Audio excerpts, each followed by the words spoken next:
बिस्मिल्लाहिर्रहमानिर्रहीम। As we were doing the nasal portion, तो firstly मैंने आपको एनाटमी ऑफ नोज़ के बारे में बताया, उसकी लेटरल वॉल के बारे में, मीडियल वॉल के बारे में, सुपीरियर इंफीरियर वॉल के बारे में बताया, और उसकी nerve supply, blood supply, lymphatic drainage के बारे में आपको इन्फॉर्म किया। तो अब हम फिजियोलॉजी ऑफ नोज़ के बारे में थोड़ा सा स्टडी करते हैं। दो is a very easy chapter, लेकिन फिर भी पता होना चाहिए बिकॉज इट्स रियली इंपॉर्टेंट।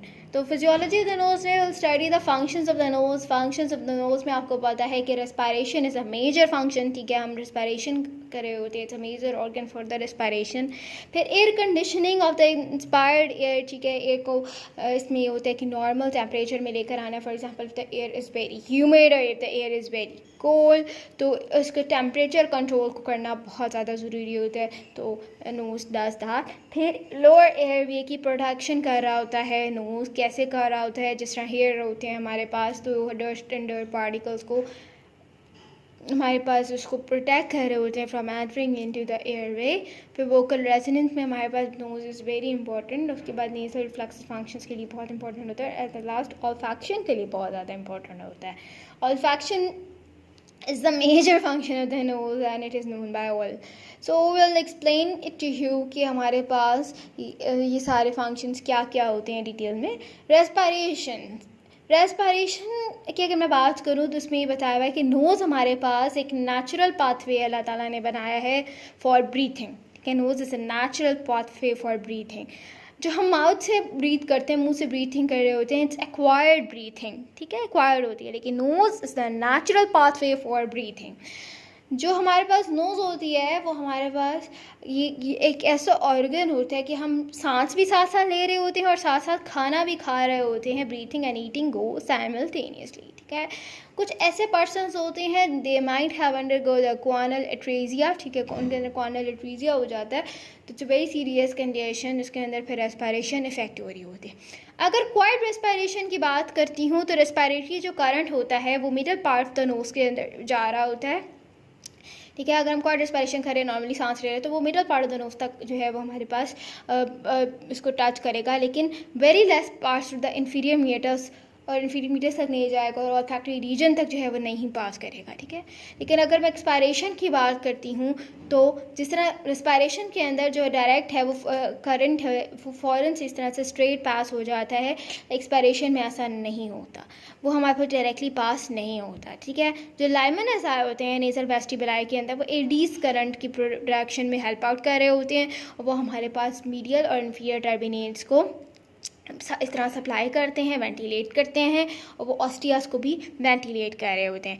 जो इन्फीरियर टर्बिनेट होता है वो हमारे पास उसका जो इन्फीरियर, देखें दिस इज़ सुपीरियर टर्बिनेट, मैं आपको जिस तरह से पहले वीडियोस में बताया कि सुपीरियर टर्बिनेट होता है, जैसे for example this is a lateral part of the nose, तो superior turbinate, middle turbinate, inferior turbinate. जो एंटीरियर एंड होता है इन्फीरियर टर्बिनेट का, वो हमारे पास स्वेल भी कर रहा होता है और श्रिंक भी कर रहा होता है, इस तरह एयर इनफ्लो रेगुलेट कर रहा होता है, ठीक है। अब नेज़ल साइकिल क्या होता है कि nasal cycle it contains a series of events, the series of function, जिसमें कंजेशन भी होती है और डिकंजेशन भी होती है, ठीक है।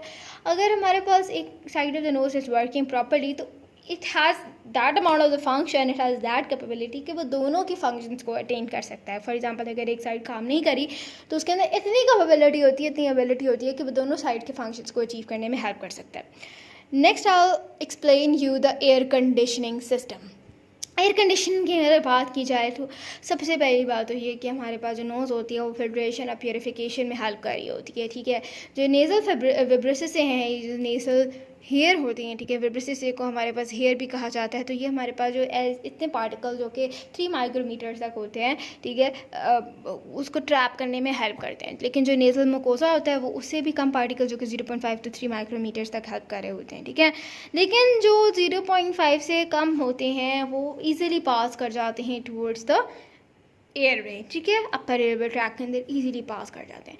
टेम्परेचर कंट्रोल के अंदर वी हैव द मिकोजा, ठीक है। टेम्परेचर कंट्रोल के अंदर हमारे पास मिकोजा होता है। जो इन्फीरियर और मीडियल टर्बिनेट्स होते हैं, they have the radiator mechanisms, ठीक है, ये रेडिएट करते हैं, they have the radiator mechanisms, humidification करते हैं, ठीक है। ह्यूमिडिफिकेशन के फॉर एग्जांपल ड्राई एयर होती है हमारे पास विंटर्स के अंदर में, पता नहीं ड्राई होती है, तो there is a highly chance कि हमारे पास वहाँ पे ब्लीडिंग हो जाए, और एरिया नोज के अंदर ब्लीडिंग होती है, कट्स पड़ जाता है, और वेट एरिया होती है समर के अंदर, ठीक है। तो वो dry air is highly cause of causing the infection. तो नोज़ है सच ऑर्गन के जो कि हमारे पास इसको प्रोटेक्ट करने में बहुत रोल प्ले कर रहा होता है.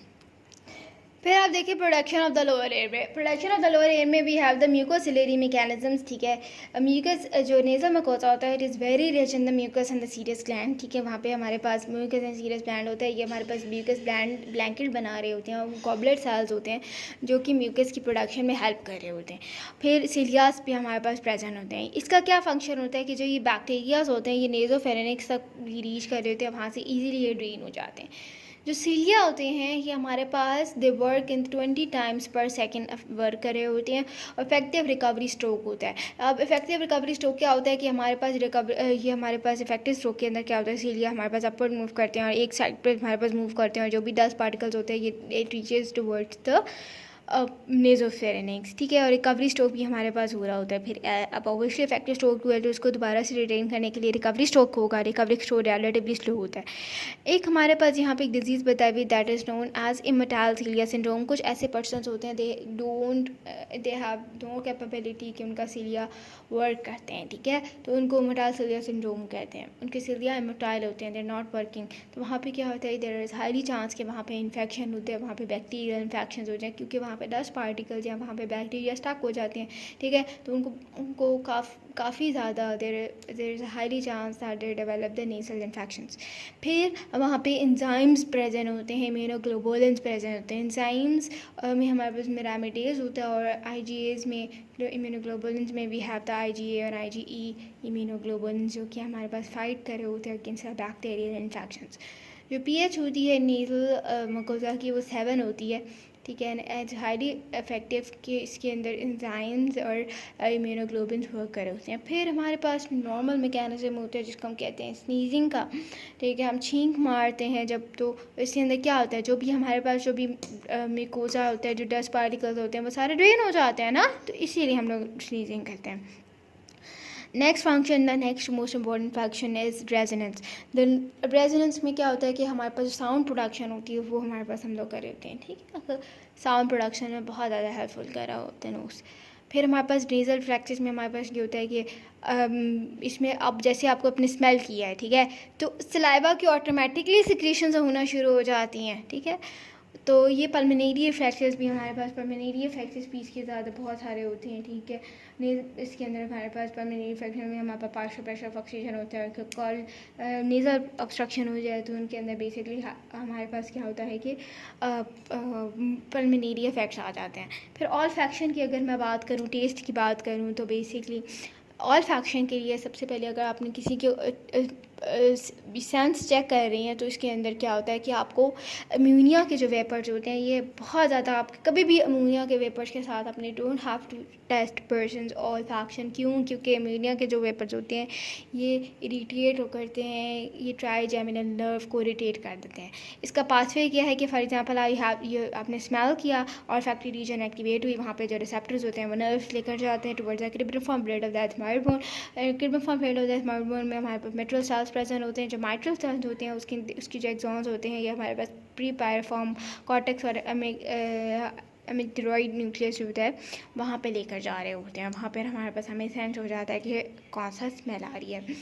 उसके बाद इसके डिसऑर्डर्स होती हैं, एनोस्मिया हो सकते हैं, हाइपोस्मिया हो सकता है या पेरोस्मिया हो सकते हैं. एनोस्मिया ये होती है कि हमारे पास जो total loss of sense of smell हो जाए, ठीक है, तो इसको हम कहते हैं anosmia. Anosmia is the total loss. ठीक है, और हाइपोस्मिया हमारे पास क्या होता है कि इट्स अ पार्शियल लॉस. ठीक है, it's a partial loss of the sense of the smell. ठीक है, तो इसको जो है वो हमारे पास ये सारी कंडीशंस होती हैं. फिर पेरोस्मिया हमारे पास एक और कंडीशन है. पेरोस्मिया हमारे पास एक और टर्म यहाँ पे यूज़ हुई है. पेरोस्मिया एक हमारे पास एक ऐसी कंडीशन होती है कि इट्स अ परवर्शन ऑफ स्मेल. ठीक है, एक पर्सन जो है वो रोल को इंटरप्रेट कर रहा होता है इनकरेक्टली. ठीक है, इनकरेक्टली कैसे कि उसको ऐसा लग रहा होता है कि the person experiencing is that he's experiencing the disgusting odors. ठीक है, ये क्यों होता है कि जब वो रिकवरी फेज में होते हैं, नॉस्मिया जब उनका हुआ टोटल लॉस हुआ है तो उनकी जो एबिलिटी है, कैपेबिलिटी है टू चेक द अडोर्स, ठीक है, टू डिटेक्ट द अडोर्स, तो वो मिस डायरेक्शन हो जाती है नर्व्स की. तो it is due to the misdirection of nerves, ठीक है। और फिर हम इसको कैसे सेंस ऑफ स्मेल को टेस्ट कर रहे होते हैं, उसको कहते हैं कि यू हैव टू हम detect the common odour such as lemon, ठीक है, और पेपरमिंट रोज, और वो भी फिर बता देता है कि which type of odour it is, whether it is sweet और वेदर इट इज़ सावर और वेदर इट इज़ बिटर। तो वहाँ से हम लोग इसको डिटेक्ट कर लेते हैं।